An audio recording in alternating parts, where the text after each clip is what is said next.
paz do Senhor. Te convido a ficar de pé, amém? Feche os seus olhos, eu quero orar com você nessa noite. Pai querido, em nome de Jesus, te agradecemos, Senhor, pelo privilégio, Senhor, de estarmos na Tua presença, Senhor, reunidos no Teu nome, Pai. Reunidos, Senhor, com a Tua igreja, tanto aqueles, Pai, que estão aqui presentes, como aqueles que estão em casa, Senhor, nós pedimos, Deus, Espírito Santo, vem encher este lugar, a presença com a Tua glória. Vem encher, Pai, as nossas vidas. Que nós possamos, Pai, derramar e entregar tudo diante do Teu altar, Pai, nessa noite. Aleluia, Pai. Toma, Senhor, a direção desta reunião, Pai, na Tua presença. Que haja, Senhor, Pai, o mover do Teu Espírito, Senhor. Que a Tua palavra, Senhor, venha transformar, venha libertar. Que a adoração, o louvor, Pai, nos leve para mais perto de Ti, Jesus.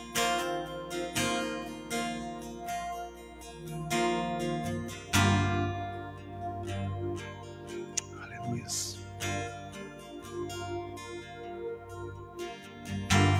Aqui estamos, Deus, diante do trono da graça.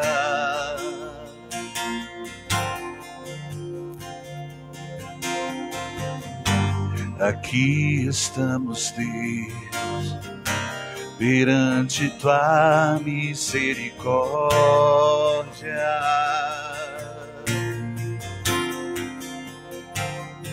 Posso ouvir relâmpago e sentir trovões. Eu posso ouvir as vozes que procedem do Teu trono. 24 anciãos se prostram, lançam suas coroas aos Seus pés, e os seres viventes proclamam dia e noite, noite e dia. Só uma palavra a dizer, só uma palavra a descrever, só uma palavra a dizer, só uma palavra a descrever. Diga assim comigo: Santo, Santo, Deus poderoso,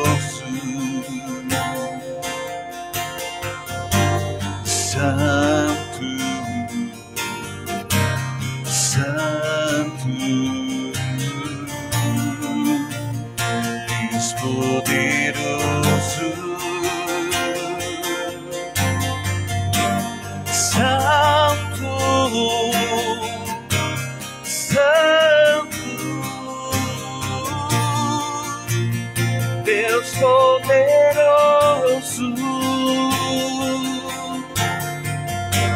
Santo, Santo, Deus poderoso.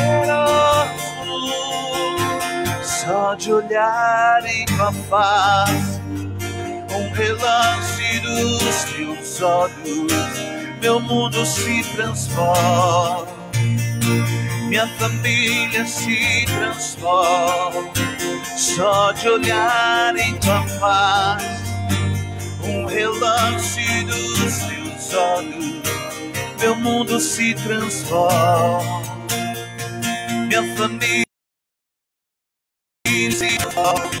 Somente uma palavra a dizer, somente uma palavra a descrever,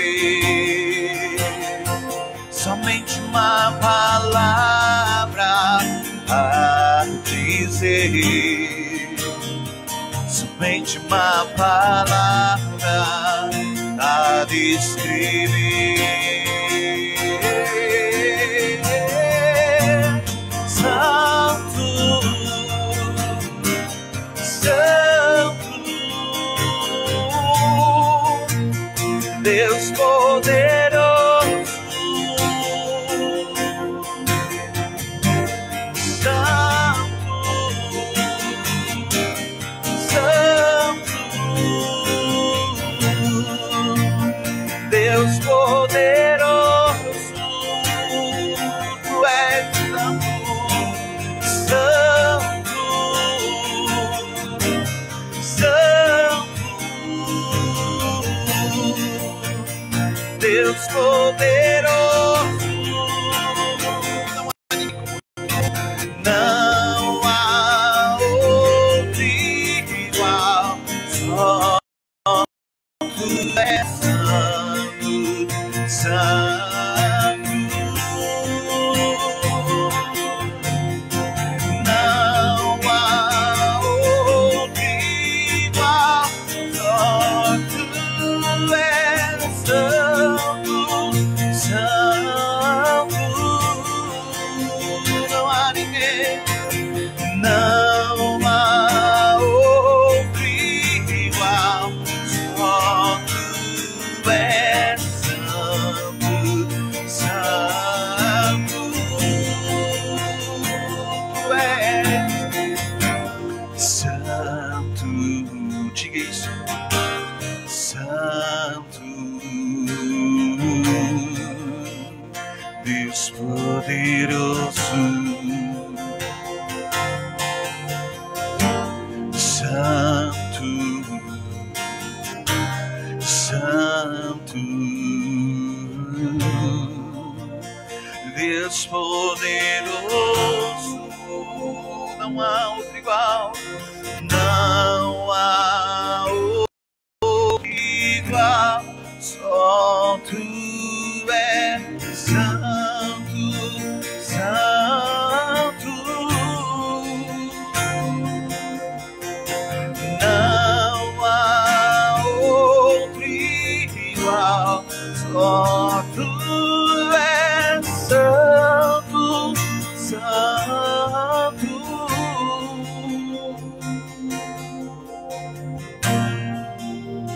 Aleluia, Pai, seja bem-vindo neste lugar, Jesus.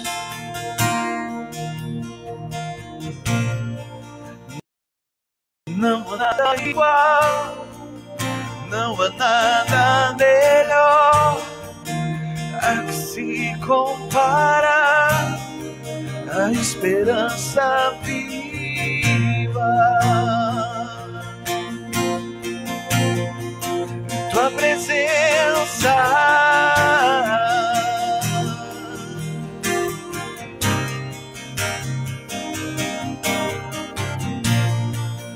eu provei e vi o mais doce amor que liberta o meu ser e a vergonha desfaz.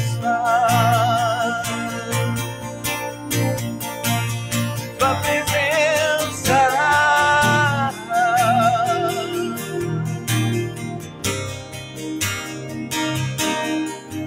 Santo Espírito, vem aqui, vem inundar, encher esse lugar. É o desejo do meu coração, sermos inundados por Tua glória, Senhor.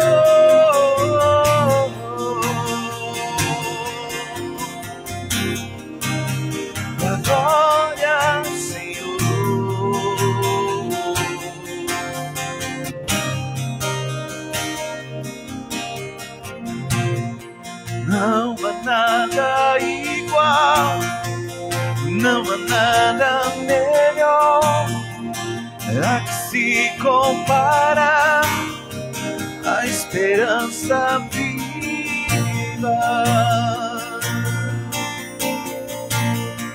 a presença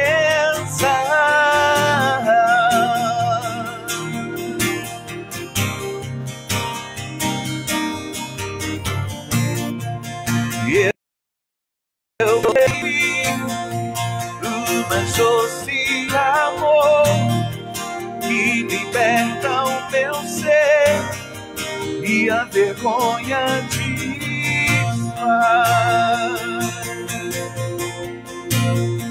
Tua presença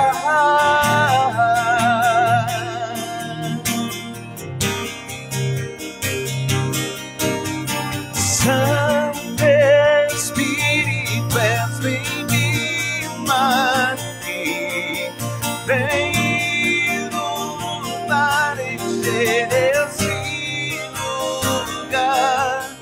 É o desejo do meu coração, sermos iluminados por tua glória, Senhor.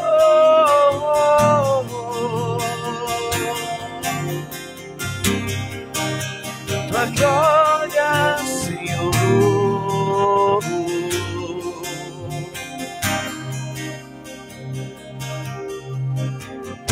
Vamos provar quão real é tua presença.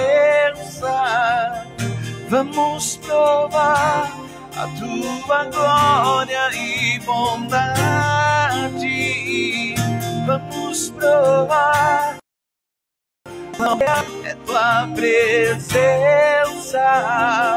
Vamos provar a tua glória e bondade, Senhor.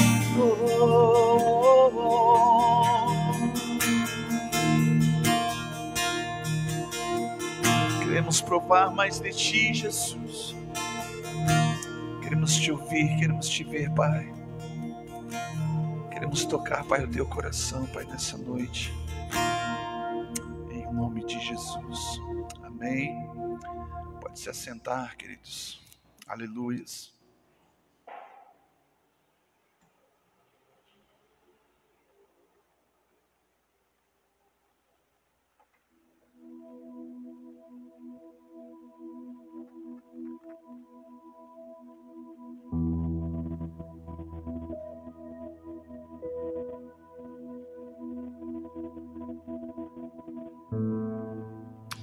Aleluias.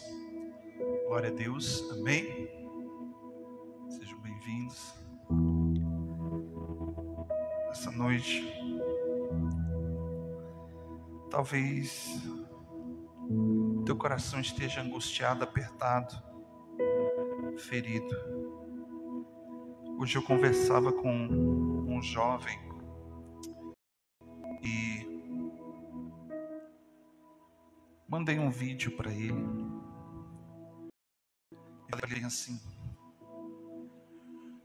hoje me deu vontade de rir um pouco, me alegrar, porque rir faz bem, alegrar o nosso coração faz bem.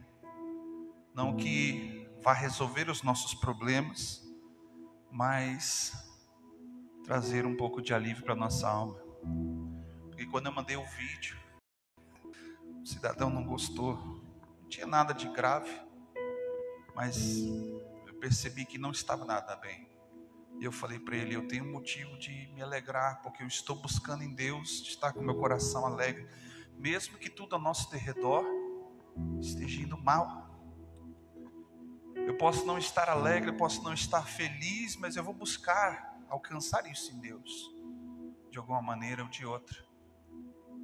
E meditando sobre isso desde ontem, o Espírito Santo ministrava ao meu coração sobre a parábola do bom samaritano. Abre sua Bíblia comigo, livro de Lucas, capítulo 10. Eu quero compartilhar com a igreja esse pouco tempo que nós temos aqui nessa noite. Lucas capítulo 10. Versículo 25 fala assim: levantou-se um certo doutor da lei, e querendo pôr Jesus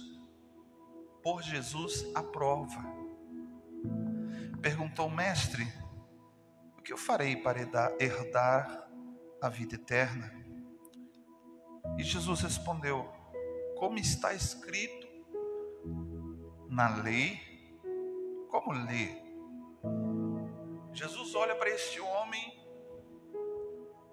um doutor, um homem conhecedor da palavra de Deus, e pergunta. E o engraçado é que todas as vezes que alguém chegava e perguntava algo para Jesus que fosse colocá-lo à prova, Jesus respondia com outra pergunta. Um homem conhecedor da palavra de Deus pergunta para ele: o que eu preciso fazer para ser salvo? E Jesus olha para ele: o que é que você lê na Bíblia? O que você está lendo? O que você está buscando na palavra de Deus?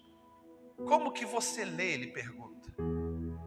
Estava eu certo dia na igreja lá em Brasília e eu estava num culto de oração, ou seja, nós estávamos somente em oração e andando em torno das cadeiras, depois de uma meia hora de oração, orando pela igreja por vários propósitos.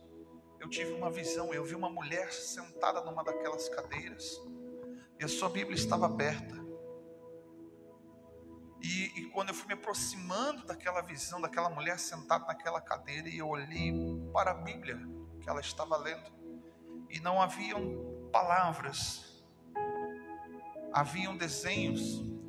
Eu não sei se você já teve a oportunidade de ver uma Bíblia infantil, onde que tem mais desenhos para ilustrar aquela história, aqueles fatos.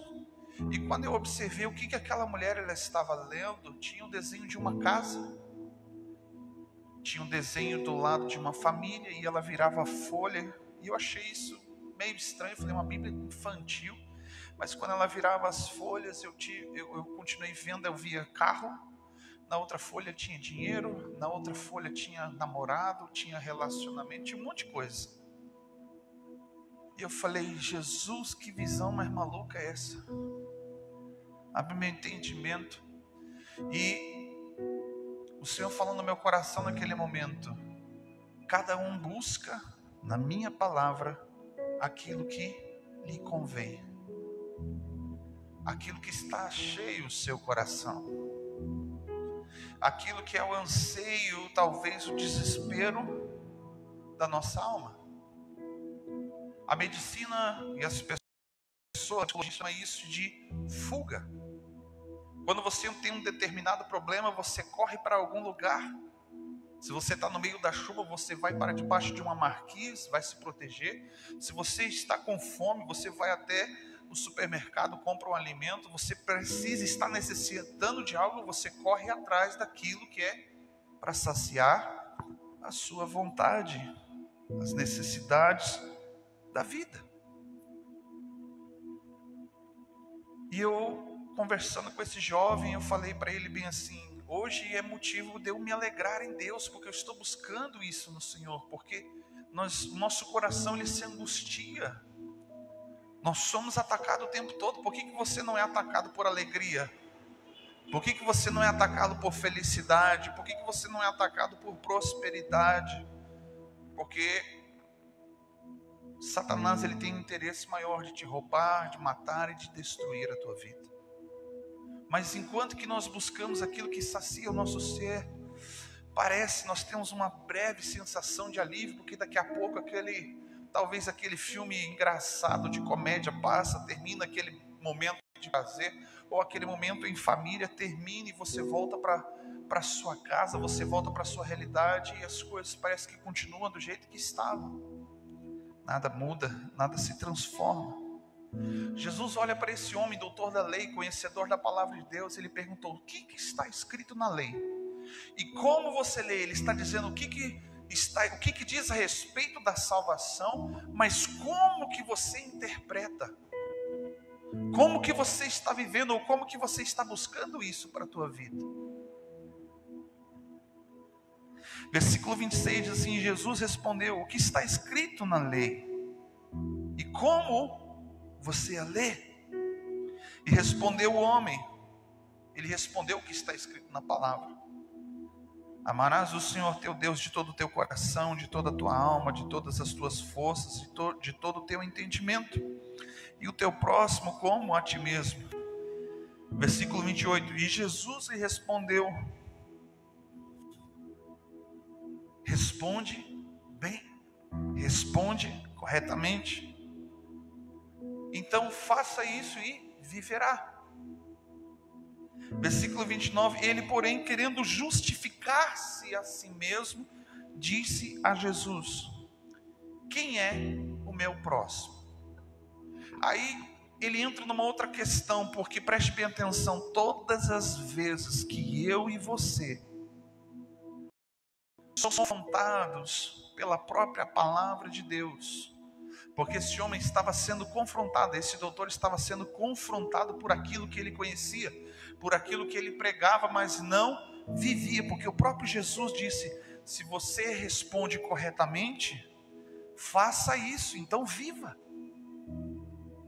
Se você conhece essa palavra que você está pregando, então viva. Quando somos confrontados pela palavra de Deus, a primeira coisa que acontece não é reconhecimento, não é arrependimento, porque confronto não traz para nós um bom sentimento, sim ou não? Quando você é confrontado, você fica irritado, você fica nervoso, você fica ansioso, você fica, às vezes as pessoas ficam furiosas. Porque a verdade, ela dói, mas ela é libertadora. E a verdade, quando ela vem ao nosso encontro, ela sempre vai vir com confronto. Olha o que Jesus disse: vinde a mim todos vós que estáis cansados, porque eu vos aliviarei. Lançai sobre mim o seu jugo e tomai o meu jugo, o meu fardo, que é leve e suave.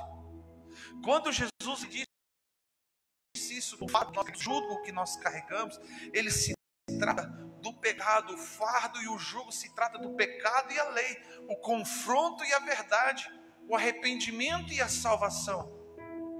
Ele está dizendo, preste bem atenção, se você lança sobre mim todo o teu pecado e toma o meu, que é a palavra, que é verdade, que é cura, que é arrependimento, que é libertação, você vai viver não uma vida fácil, mas você vai viver uma vida justa, justificado, vai pecar menos, vai ter mais condições talvez do que outras pessoas, porque um pecado, um abismo chama outro abismo, ou seja, a tendência de que as pessoas, quanto mais elas não se arrependem, elas se tornarem cada vez piores. O estado da vida de muitas pessoas se torna cada vez pior. Preste bem atenção, Jesus, ele continua ensinando os discípulos, ele fala assim, quando um demônio sai de uma vida, ele anda e vaga pelos lugares áridos, não encontrando morada, ele retorna da casa de onde que ele veio, e se a porta estiver aberta, se a casa estiver vazia, ele entra e traz consigo mais 7, e a situação daquela pessoa se torna 7 vezes pior. Muitas vezes, algumas pessoas já ouvi elas dizendo, era melhor não ter conhecido a palavra de Deus. Pelo contrário, outras pessoas que conhecem muito, eles são muito cobrados, porque foi muito dado para eles. Mas preste bem atenção, quando somos confrontados por esta palavra, que transforma e liberta, nós não temos muitas vezes a capacidade de se arrepender. Sabe por quê? Porque falta verdade dentro de nós. Falta vivermos esta verdade. Jesus olha para aquele homem e diz, você respondeu corretamente, mas agora viva. Viver a palavra de Deus, exercitá-la ou ser exercitado por ela, é que traz um grande desafio, mas Jesus diz que esse fardo é leve, ele é suave. Significa que tem condições sim, significa que tem uma maneira sim de viver o evangelho, o verdadeiro evangelho de Cristo, e desfrutar Nós vivemos olhando sempre para a recompensa. Você olha para o capítulo de número 10 do livro de Marcos, capítulo 10, fala assim que Jesus ele encontrou um jovem rico. E esse jovem chegou para Jesus e fez a mesma pergunta: Mestre, o que você faz para ser salvo? Talvez essa pergunta você já tenha feito para Jesus. Jesus, o que eu preciso para fazer para conquistar? O que eu preciso fazer para ser liberto? O que eu preciso fazer para ser curado? O que eu preciso fazer? A sensação que se eu fizer, eu recebo uma recompensa por mérito por aquilo que eu fiz. Não é verdade? Sim ou não? Mas é o contrário. Nós não merecemos. Jesus a fez. Eu vi uma expressão essa semana dizendo que sim, a fé sem obra ela é morta, mas a salvação ela veio por fé e por obras, não minha, mas pela obra da cruz. Eu não sou digno, mas Jesus é digno. Ele que conquistou para mim. Então, pastor, então por que Jesus ele está dizendo o que é que você deve fazer, o que eu devo fazer? Entenda uma coisa: Deus não tem interesse no seu dinheiro, Deus não tem interesse no seu carro, no seu apartamento, na sua empresa. Deus não tem interesse de tirar de você isso. Não. Na verdade, Ele quer multiplicar o que você tem. Mas a pergunta que eu te faço hoje: você está disposto a deixar Deus multiplicar na tua vida? Porque para Deus multiplicar você tem que entregar para Ele. Então Deus não quer que você doe para Ele. Deus quer que você generosamente entregue, devolva, renuncie.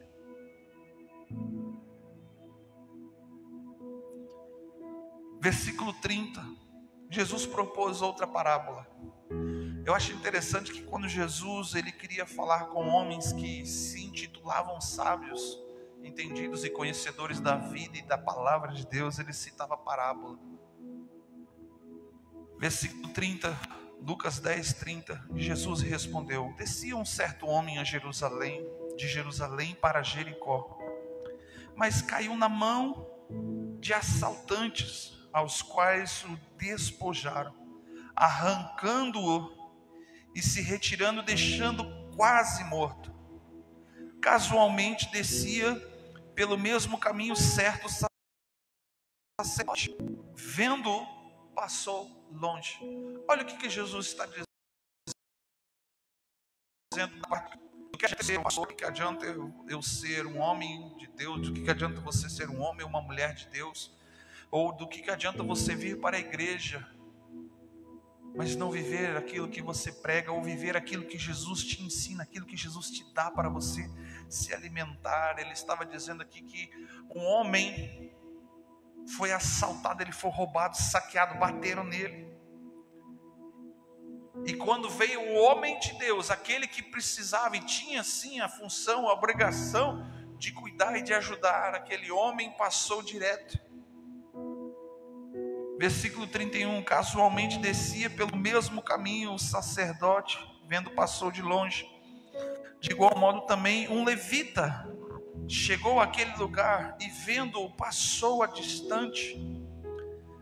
Mas um samaritano que ia de viagem chegou perto dele e viu, e movendo-se de íntima compaixão, aproximou-se, atou-lhes as feridas e deitando-lhe azeite e vinho, então pondo-o sobre a sua cavalgadura, levou-o para uma hospedaria e cuidou dele. Jesus ele está dizendo que aquelas pessoas que vinham fazer algo, aqueles que poderiam fazer algo, que tinham algo para oferecer, não fizeram. E um detalhe, um homem que não precisava, um homem que não poderia fazer alguma coisa por ele, porque era um judeu e um samaritano. Jesus, em outro momento, ele declara diante de um poço, junto com uma mulher samaritana. E aquela mulher vira para Jesus e diz: olha, os judeus não se dão com os samaritanos e vice-versa, os samaritanos não se dão com os judeus. Praticamente o inimigo, uma pessoa improvável, em circunstâncias adversas, parou para atender aquele homem.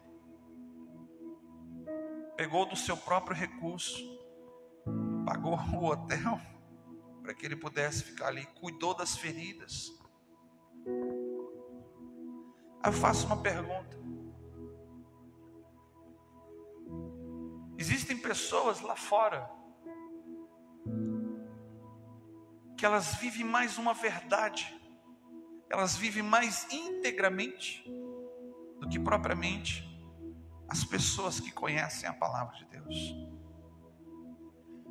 Eu conheço pessoas que tiveram todos os motivos para cometerem coisas terríveis, mas escolheram perdoar, escolheram renunciar, escolheram manter o caráter e a integridade, mas não conhecem a palavra de Deus. Eu recebi essa semana um vídeo de uma criança. Estava na fila do caixa lá no supermercado, um senhor de idade, ele puxa do seu bolso um dinheiro para pagar a conta e cai um monte de dinheiro. A mulher que estava atrás olhou e ficou olhando e esperando aquele senhor ir embora. Mas a criancinha que desceu veio do outro carrinho lá, pegou, juntou todo aquele dinheiro, aquelas moedinhas, bateu no senhorzinho e alcançou para ele. Preste bem atenção. A lei natural do homem é a preservação da vida, é o caráter, é o respeito, é o favor, o cuidado um para com o outro. É bem verdade o que se diz por aí, principalmente no meio de quem trabalha com justiça ou até mesmo polícia, fala assim que a ocasião faz o ladrão. Por outro lado, na política, alguns já dizem assim que os fins justificam os meios. O pastor passando por aquela pessoa ferida, machucada, abandonada, que havia sido roubada e espancada e usurpada, virou as costas e fez de conta que não é comigo.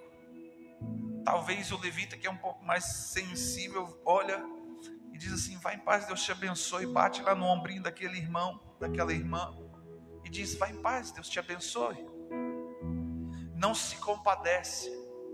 Sabe o que significa a palavra compaixão? Você pega o dicionário e você vai encontrar um dos termos dizendo assim: se colocar no lugar de outra pessoa.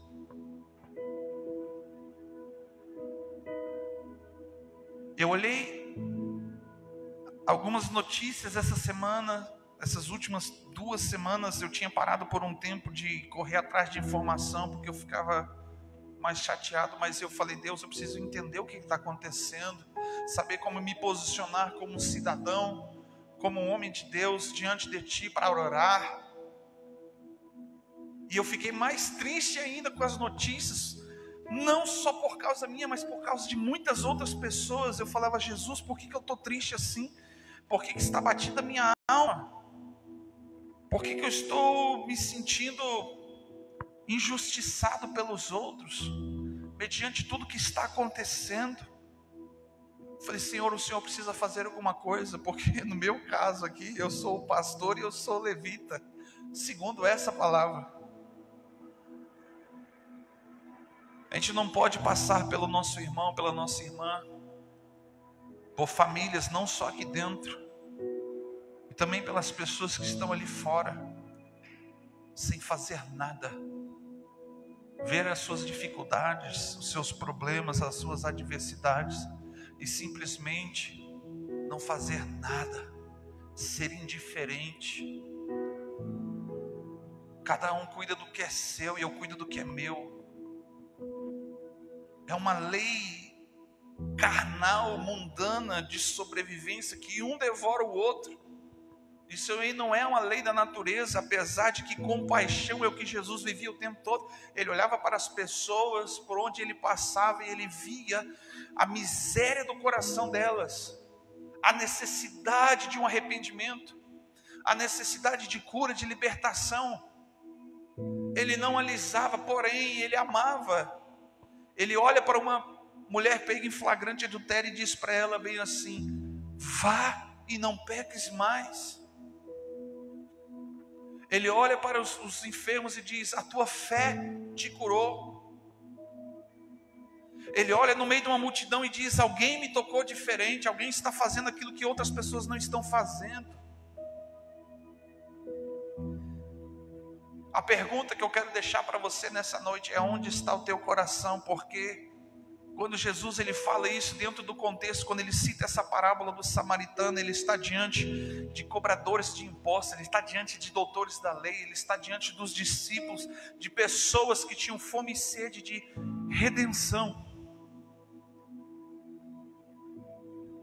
Se aproxima dele esse jovem rico e fala para ele assim: Senhor, o que eu preciso fazer para ser salvo?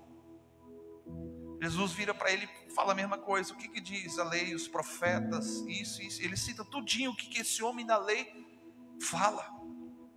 Mas se Jesus tivesse feito a mesma pergunta para ele: você está vivendo como ele fez para esse doutor da lei? Como que você lê?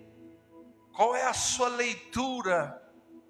Eu não estou te falando de você parar e ficar lendo, mas eu estou falando de como você interpreta e entende e aplica isso na sua vida.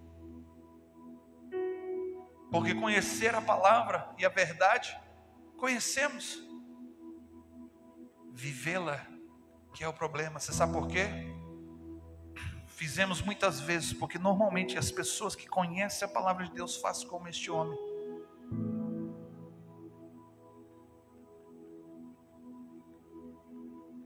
Tentando ele se justificar.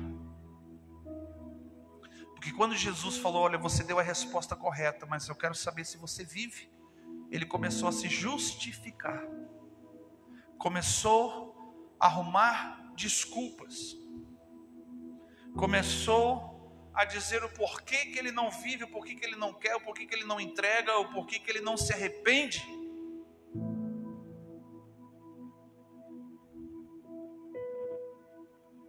E ele olha para Jesus e pergunta: então me diz uma coisa, quem que é o próximo? Para quem que eu tenho que pregar? Para quem eu tenho que viver? Para quem que eu tenho que ser um exemplo? Para quem que eu tenho que ser bênção? Para quem que eu preciso parar e ajudar e fazer alguma coisa? Quem é o próximo? Jesus, quando ele olha, ele fala: amarás o teu Deus sobre todas as coisas e o teu próximo como a ti mesmo. Ele está falando: o teu próximo é a pessoa que mora na sua casa, é aquela com quem você é casado, aquele que é o seu filho, ele é o seu amigo, aquelas pessoas que vivem na tua cidade, no teu país. É por elas e não só por mim que eu tenho que viver esse evangelho. É por causa da tua casa. É por causa das pessoas que estão perecendo e estão sofrendo aí fora. Sem conhecer a verdade que você tem, significa que você pode ajudar. Você tem para ajudar. Você tem uma palavra de conforto, você tem uma palavra de Deus, você tem boca, você tem joelhos para orar e clamar por uma vida. Você pode, olhe nos olhos do seu irmão assim: você pode ter compaixão do teu irmão, da tua irmã, do teu próximo. Eu trago essa palavra, queridos, às vezes as pessoas talvez me entendam mal, porque eu não consigo, talvez da mesma maneira que eu te falei da visão, eu não consigo olhar para o evangelho de Jesus e adaptá-lo para mim. Mas é o que a palavra de Deus está dizendo. Eu que preciso me adaptar a essa palavra. Porque enquanto muitos olham para a Bíblia e procuram adaptá-la para si mesmo, procuram textos, versículos, momentos simplesmente de luxo, de alegria e de tantas outras coisas, de prosperidade, então nem se fala. de resolver os seus problemas, é tudo para si, para mim mesmo. Tudo é meu, tudo é por mim, tudo é para mim. Vive uma vida fora de contexto, mas a palavra de Deus está dizendo não. Tudo é dele, tudo é por ele, tudo é para ele. Então o que eu estou vivendo para ele? O que eu estou dando para ele? O que eu estou devolvendo para ele? E o que eu estou vivendo por ele? Quando eu olho para essa mensagem, se eu fosse aquele doutor da lei, eu já me jogava nos pés de Jesus. Eu falo, tá bom, eu me rendo. Sabe quando a polícia aponta a arma para você, bota a mão na cabeça, você levanta as mãos e começa a dizer, eu me rendo. Não tenho para onde ir. Mas preste bem atenção, queridos, quantas vezes a palavra de Deus te confrontou, porque era uma verdade, mas você buscou justificar os seus atos e não se arrependeu. Continuou vivendo no pecado. Versículo 36, Jesus olha para aquele doutor da lei e pergunta, qual dos três parece que foi o próximo? Aquele que podia fazer alguma coisa? Aquele que deveria, por obrigação, cuidar daquele homem que caiu nas mãos dos assaltantes? E ele disse, olha a resposta, doutor. O que usou de misericórdia com ele. Aquele homem sabia da verdade. Talvez Jesus chegou na vida desse doutor da lei, desse pregador da palavra, trazendo uma oportunidade de que ele levasse uma palavra de amor e de misericórdia, porque Jesus é isso. É amor, é misericórdia, é compaixão, é verdade, é cura, é libertação. Aquele que usou de misericórdia, olha para o teu irmão, fala para você, use de misericórdia para o teu próximo. Clamamos a Deus, pedindo para Deus misericórdia. Hoje à tarde uma irmã no grupo ali da igreja no WhatsApp pediu oração pelo seu esposo, estava no hospital internado lá, engasgado. E a primeira coisa que essa palavra me confrontou, porque quando a primeira coisa que eu respondi, eu falei, misericórdia, eu botei um monte de mãozinha assim, como se a gente estivesse orando. E aí passou uns minutos e ela veio dizendo, misericórdia, misericórdia. Eu falei, amém, Jesus, misericórdia. Aí eu parei, fui tomar banho, e o Espírito vem e começa a colocar no teu coração. Você está falando que tem que ter misericórdia, mas você não ora, você não orou agora. Espera para quando você esquecer. Vai orar. Eu falei, tá bom, Jesus, vamos orar. A vida é assim, a gente esquece muito fácil das coisas. Hoje oramos, amanhã, daqui a pouco esquecemos, no final do culto esquecemos. E ele disse, o que usou de misericórdia para com ele? E Jesus respondeu, vai e faça a mesma coisa. Tenha misericórdia dos teus irmãos. Tenha misericórdia das pessoas que estão sofrendo aí fora. Tenha misericórdia da tua família, daquele que não conhece Jesus. Sabe por quê, queridos? A gente atende pessoas que têm a capacidade de vir pedir uma oração de vingança para os seus familiares, para aqueles que devem. São orações muitas vezes destruidoras e a gente fala assim, amém, irmão, mas não fizemos esse tipo de oração.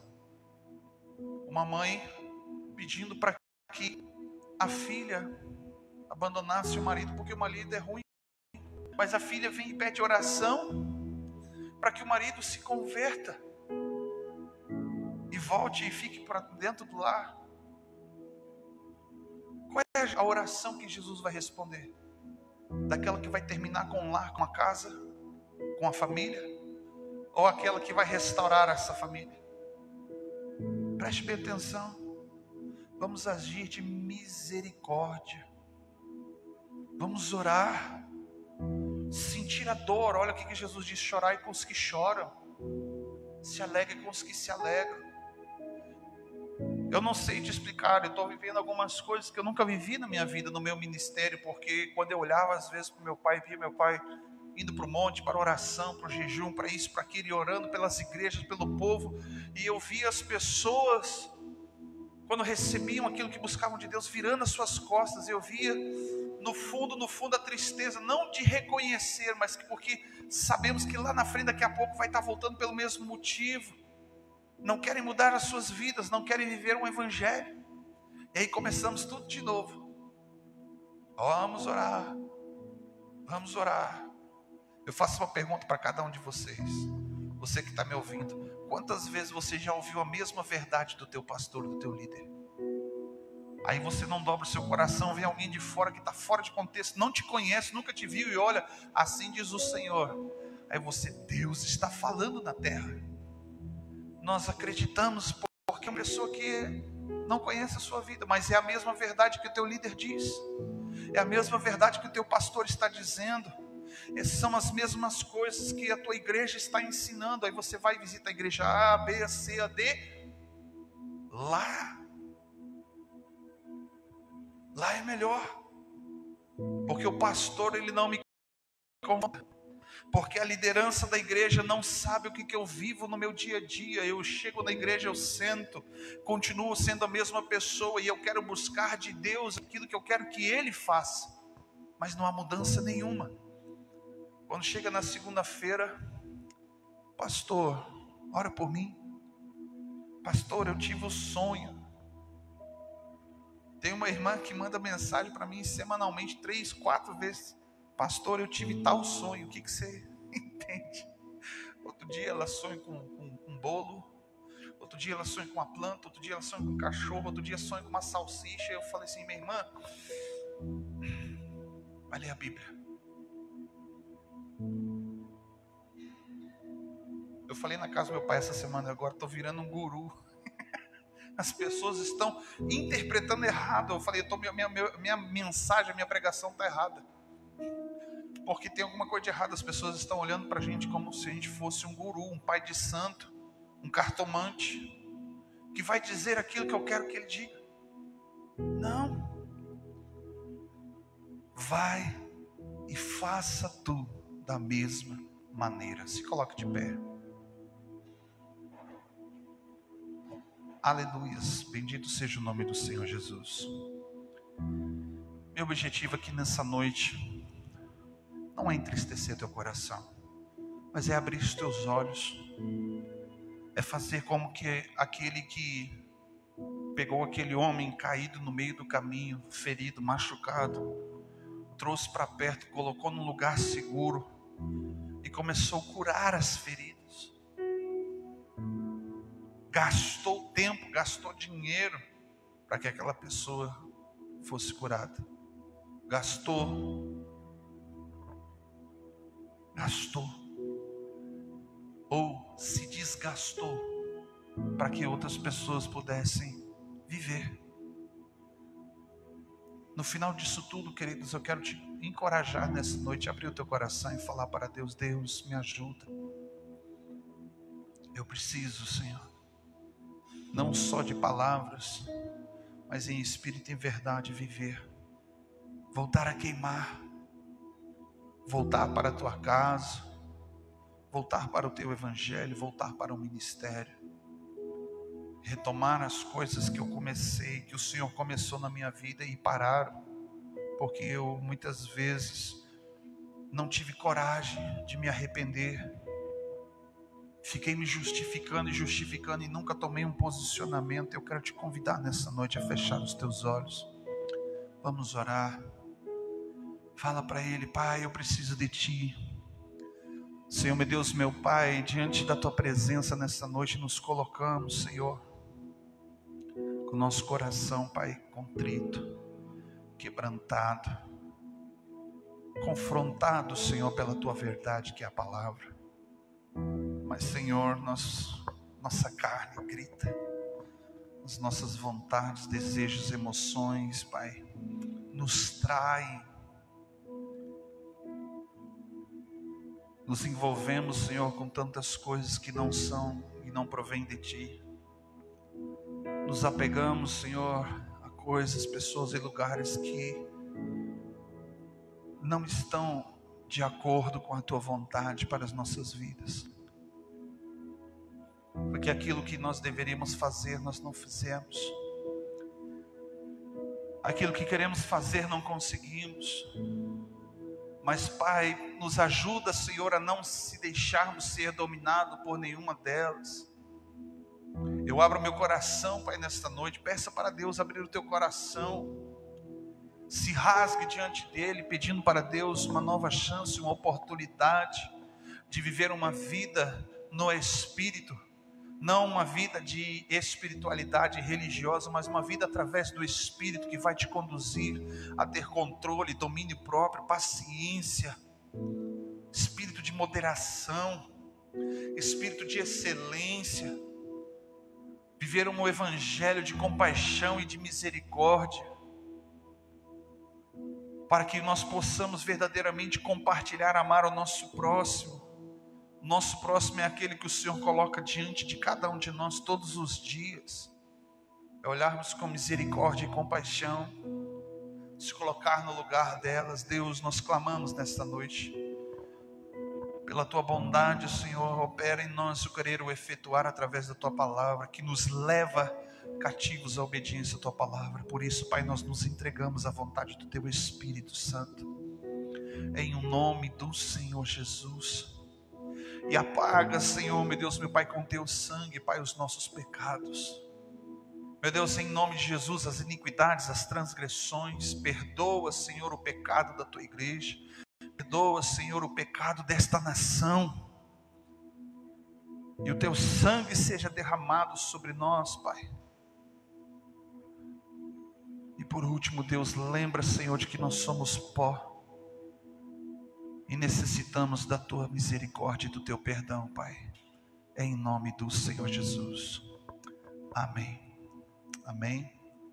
Quero convidar aqui à frente meu pai, o pastor Bira, para ele liberar ainda uma palavra e uma oração sobre a tua vida.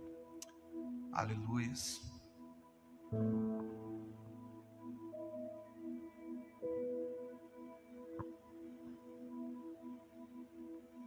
Estenda tuas mãos para o altar.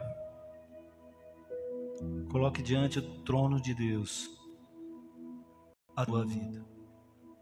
Senhor, meu Deus e meu Pai, Tu és um Deus cheio de misericórdia, rico em perdoar, poderoso para salvar. Ajuda, entra com providência divina.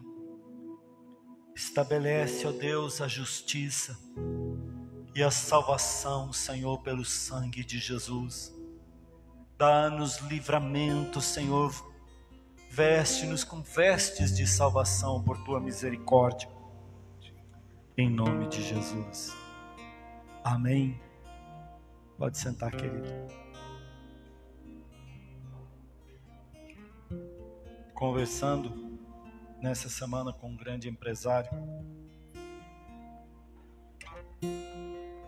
ouvindo falar das suas dificuldades. Um empresário tem em suas mãos faturas altíssimas, enquanto nós temos uma fatura de uma dívida de 2, 3 mil, sei lá. Imagina de um empresário.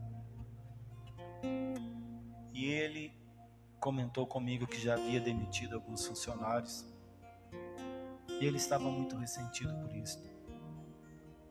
Porque ele olhava para aquelas famílias, aqueles pais de famílias, e se sentia impotente por não poder fazer nada. E ele olhou para mim e disse: o que o senhor me diz a esse respeito? Na hora eu me lembrei do episódio em que Deus mandou que os umbrais das casas fossem ungidos com o sangue de um cordeiro, para que a morte morasse em suas casas. Aí ele falou para mim: eu conheço essa história. Eu disse: pois é, Eu conheço o Deus desta história. Amém. Louvado seja o nome do Senhor.